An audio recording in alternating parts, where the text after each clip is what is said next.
Ooh, man, oh man, oh man. As of present, you getting nothing but Drayton, Drayton, Drayton, and more Drayton. And this is officially off the rim. Ain't no way around it. Ain't no way around it. Cause I'm tryna ball out. Come on if you bout it. But you better keep up. I'm not slowing down, down. I swear they gon' see us. Ain't no way around it. Back again with the conference breakdowns. I mean, you ask me, the conference I'm about to name is probably the actual strongest conference. None of that SEC governor that they've been trying to force down everybody's gullet and make everybody believe with all that propaganda. Throw that ish away. We're not going to talk about the real best conference in basketball. And I'm going to do a little quick breakdown. At the very, very, very, very bottom of the ACC, unfortunately, I have to put Notre Dame there. The Fighting Irish are more like the Fighting little kids, because I don't necessarily see them as a threat. I mean, they did bring in what most people would say are some decent guys. Uh, Jay Sean Hoops is a good pickup. Torian Asbury is a good pickup. Ivan, Ivan, Ivan, I don't know, Suslov, good pickup. But again, they return one guy who averages more than 5 points. Take that as you will. I mean, Platy Young's good, but again, this is a roster. They went 9-20. Probably see them in that same vein. I don't necessarily see somebody who brings this team to the next level. It seems like the problems that they had last year probably continue on, and this is probably one of the first jobs available in the major conferences, if I'm being honest. Next up, on a little more controversial tip, we have Virginia. I don't necessarily see Virginia as magically having the answers. If I'm keeping it high, I don't. Did they add enough, in my opinion, to be better than their 13-19 season? No, and then you lose Johnny Baldwin, who got drafted by my Nets. Unfortunately, that's the place where careers go to die. So there's that. I mean, freshman that they bring in is Janelle Hare Jr. Solid. They brought in another Australian from Brisbane. And Dara Storms, the gem of this recruiting class. Kendarius Rumpf is. And again, they didn't, to me, bring in enough guys where I feel like, oh, this team that was 13-19, this is how they become on the up and up. And then I don't want to say that you kind of should have kept the guy who got you to 13-19. That you kind of ride it out with him, because he, for lack of better words, was at the forefront.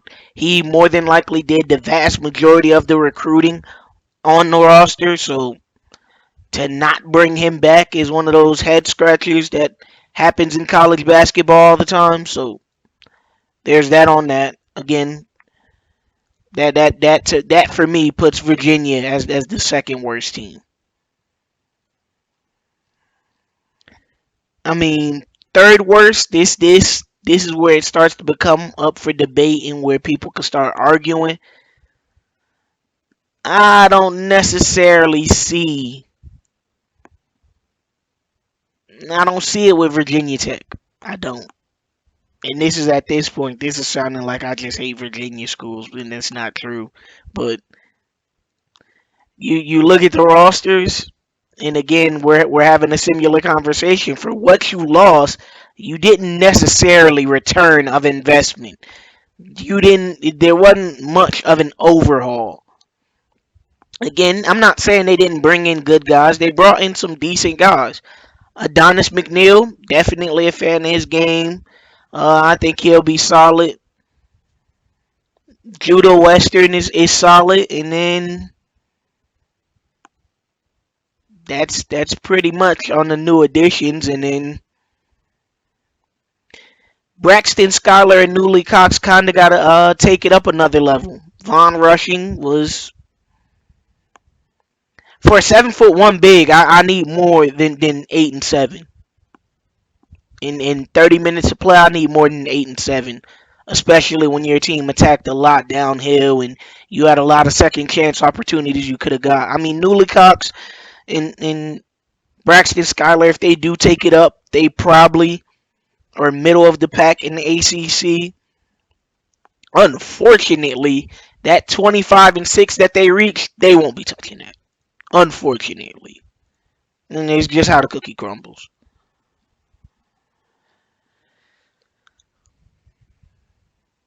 I mean, and then this is where you could start saying it gets muddied. I'm gonna have some people mad with this one. I'm gonna say Georgia Tech. I don't I don't see it. Did they bring in dogs? Yes, they brought in Trey Bird. They brought in Tyree Wells. Uh, some of the other freshmen to me are guys that either I haven't seen enough film on, or they aren't necessarily that guy. But losing Donta Walker, that's one of those pieces that's really hard to replace. And yes, they have the Gregorian calendar, they have Tyree Wells, they have Trey Bird, but again, that's middle of the pack in the ACC. I don't necessarily see Damon Stoudemire magically turning the ship around. Next up, I have Syracuse. I know a lot of people probably thought I was going to put myself in the top four, but no, won't do that. I have us at Syracuse. Different offensive scheme, different defensive scheme. Brought in a lot of talent. Had a couple transfers. For the most part, I believe we signed 3 5 stars, and no, we signed 2 5 stars in LeJarn Tompkins and Abdul Salamanca, sleeper in the class with Kylan Johnson. But in all actuality, a team that went 0-29, it's hard to put us anywhere other than middle of the pack, regardless of how people feel about me or the players that I brought in. I can't say without having coached a single minute in college basketball that magically we are a top four team in my opinion, the toughest conference.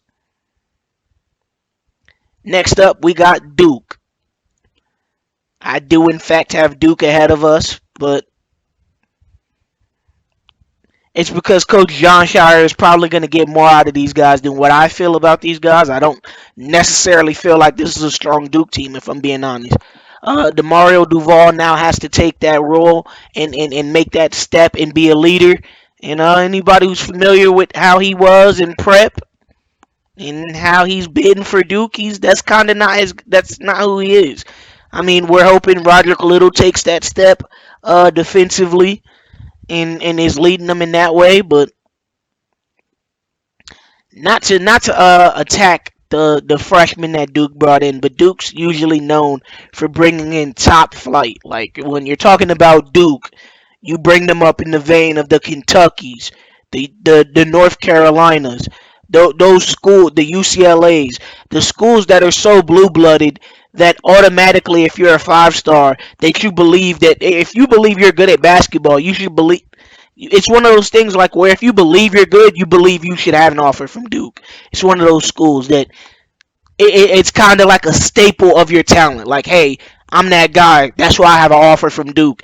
And you can say that Ivanov is that, but ultimately, that's a foreign prospect. So, eh.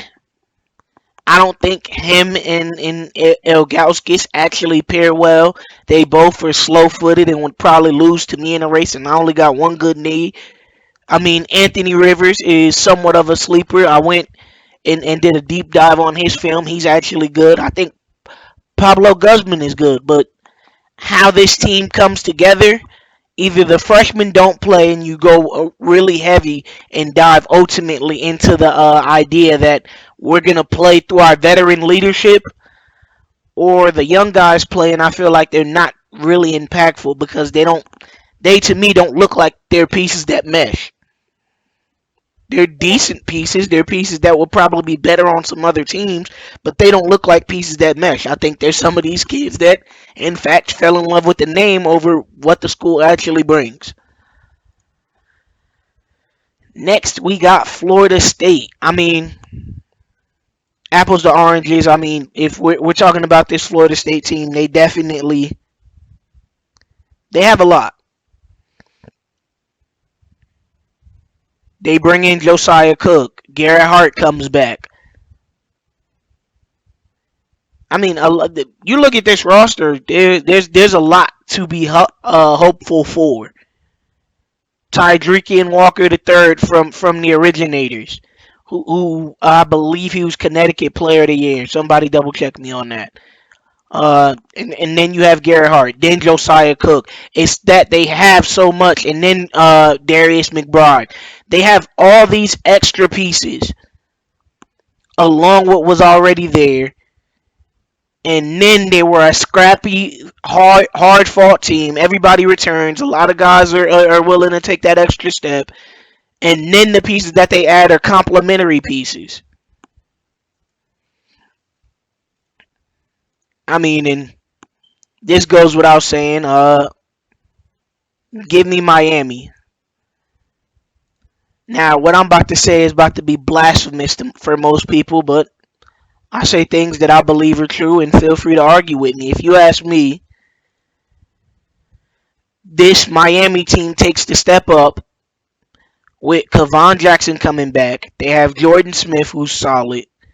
And I think the ultimate difference, and a lot of people aren't going to like this, I think Tony Henderson ends up being an all-around better prospect than Jermaine McLemore was.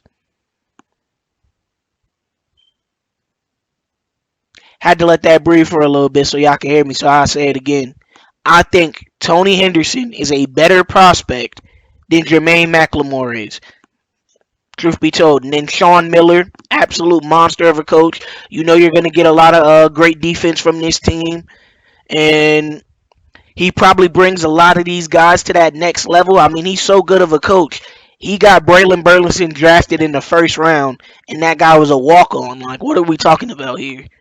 That's a testament to his ability to coach. At number 3, I have North Carolina. Again, one of those teams that you can feel free to argue it. I feel like for the most part, the pieces that came back were the important pieces.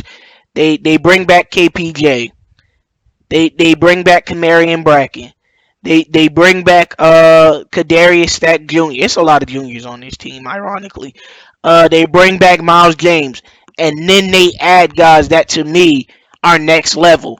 You bring in Lonzo I almost called him Donkey, but it's the same to me. So then you bring in a Marco Jacobs, who is now supposedly 6'6".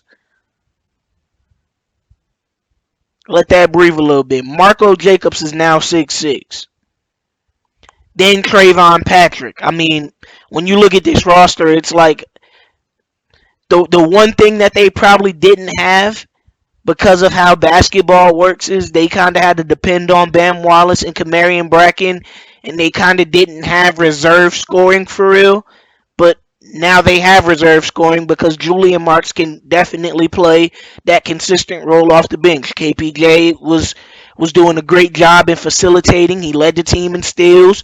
He was hitting at a decent clip from deep.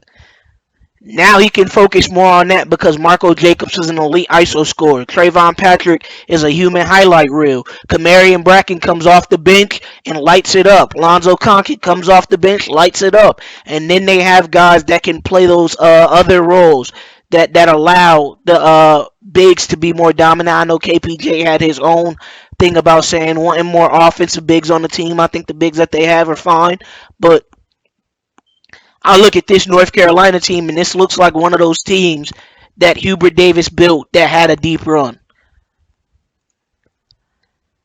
With that being said, the ACC runner-up, I mean, we're down to 2 teams, so y'all know where I'm going with this.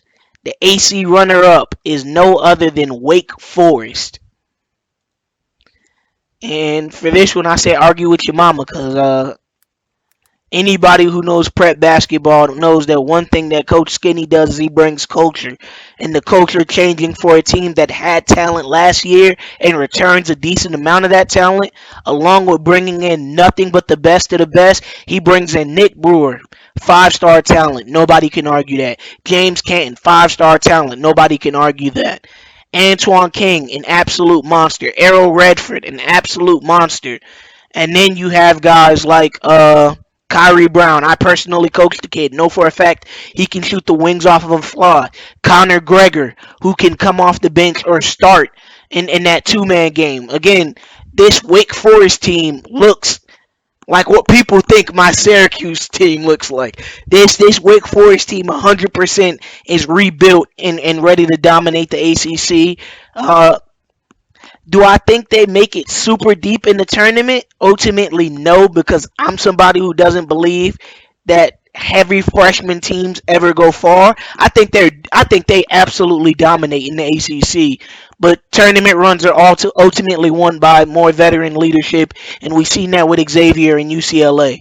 Now, who wins the conference is no other than, and you would think that this is the perfect storyline, Louisville. Louisville Cardinals versus Wake Forest in the ACC championship for a game that is absolutely perfect. Them losing Pooh Lewis didn't hurt anything because they went and got Dink Pate to follow right back up.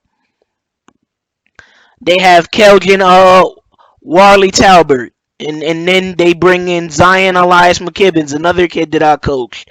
Again, this team, along with Kadarius Loftus coming back, there's so much firepower on this Louisville team that was already uber competitive. And then the pieces that they lost, they instantly gained back and properly retooled. Pat Kelsey is absolutely on his wooden beads and did a great job recruiting. It's one of those things where you look at the roster and you want to say, can they do this? Can they do that? I think that 23-11. I think they might be able to go a little bit better than that this season. I think they actually make a deep tournament run. And as far as that rivalry game between Louisville and Kentucky, I think they beat them this time. But with that being said, cuss and discuss. Let me know how y'all feel down below. And remember, Simworld is the only place where you can see the game, be the game. And last but not least, can we get some prayers up for Coach Dre Pope and his family in these trying times? Just thought I'd throw that out there. Y'all make sure y'all hit him in the DMs and tell and keep his family in your thoughts and your prayers.